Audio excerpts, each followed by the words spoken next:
Hello, boys and girls, and welcome back to week 2 in November. And last time I saw you, we started to work on our mask. And at the end of class, what we did was we worked on some of the sketches that we're going to think about, and we're going to decide what we're going to turn our mask into. And last time in the video, I decided I was going to make mine look like a dog. So what I'm going to do today is I'm going to put something called a base coat on. A base coat is basically like a primer, and a primer is a layer of either paint or paper or tissue paper, and it's going to allow me to apply details and more design to it without seeing the stuff that I made the mask out of. So if I pan you down here, I'll show you what I'm talking about. So I'm going to make a dog, and I decided I'm going to use brown paint first to give this a base coat. So if you're working at home, I'm using some acrylic paint, but you might have another type of paint that will work just fine. And if you do not have paint and you're going, oh no, Mr. Price is making us paint today, don't worry.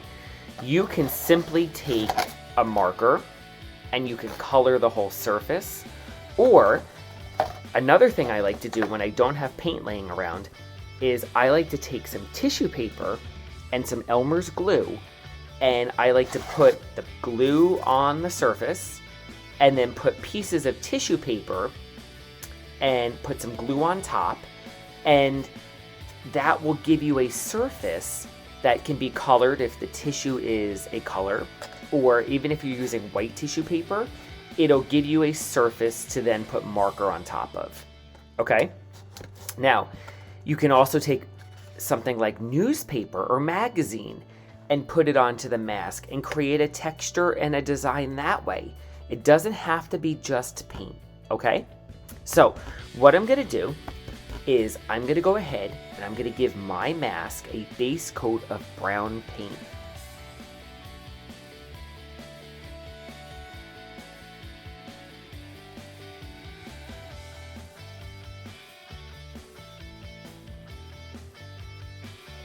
So I gave my mask a base coat of brown paint, and he looks pretty good. I have to give this some time to dry. And while this is drying, I got some paint all over my sketch, but I do like the idea of putting a little color over here. Maybe he has a black patch of fur around his eye. So I think I'm gonna try doing that part with marker and see how that looks. So let me let this dry, and then I'll grab my black marker and I'm gonna put the patch around his eye. Okay, so boys and girls, my mask is almost dry, so I'm ready for the next step. And what I'm gonna do now is put his patch on, and I have a black marker here. Actually, these things are pretty cool. I got them in Five Below, and it's a crayon that when you wet it, it turns into paint. So I use these quite a lot, and I didn't even know about it. It works like a crayon, you can wet it, and it turns into a paint. It's really cool. So I think I'm gonna go ahead, and look how nicely it covers right over acrylic paint. So I'm gonna put my little patch on my doggy's eye. Now if you're making maybe a unicorn, I know a lot of you are in class, this is the time maybe if you wanna take markers and draw a rainbow shooting over the face of your unicorn. Or if you want to decorate its horn. Oh wow, look at this. Something I didn't know was gonna happen. Look at how the edge of the plate picked up the black and gave it some texture. It's pretty cool. So if you're at home, maybe a plain old crayon is gonna work. I like that. I think though, let's try to wet this and see if it covers it up a little bit.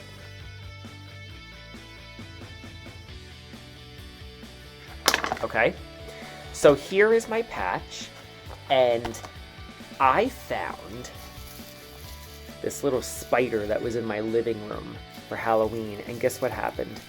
His little legs broke off. I have his legs right here. Poor thing. And I was going to glue it together, put him back. But then I decided, you know what? If I take the eyes off and I recycle the eyes for another project... Now, obviously, you're not going to have the same spider at home, so I'm just showing you how you can take things that you're not using anymore and...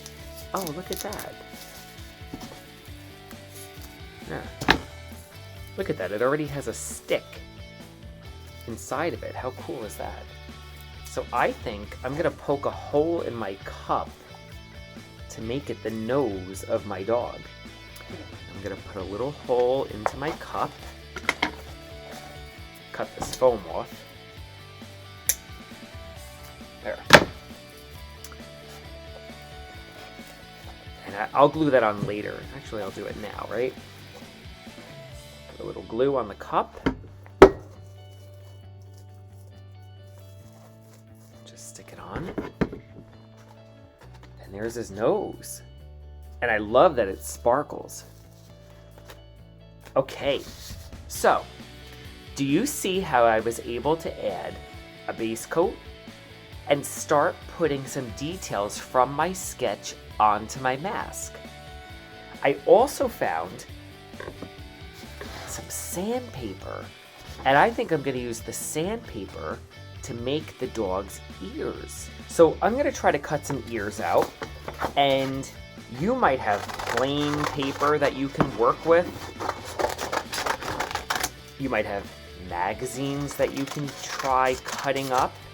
Here is a brown bag that I can use. If I don't have brown paint, I can use some brown bag. And let's see, I'm gonna cut out his ears. Oh, I love that, look at that. So I might staple that on to make his little ear. And I found some red paper, which I'm gonna glue here to make the little tongue. But you can see, by using some things around the house or things that I'm gonna bring to the classroom, you guys can start to add the details to your mask. So, for today, let's get the base coat on and start exploring and looking around, or maybe getting some things that you can use for your mask for the details, and you can start putting them on, or you have a week to gather them, okay? So next week, we're gonna finish up our project, and if we have time, we can do a one-day November project as well, okay? So have fun creating. I can't wait to see what you're making, and I'll talk to you soon. Have a great day, boys and girls. Bye.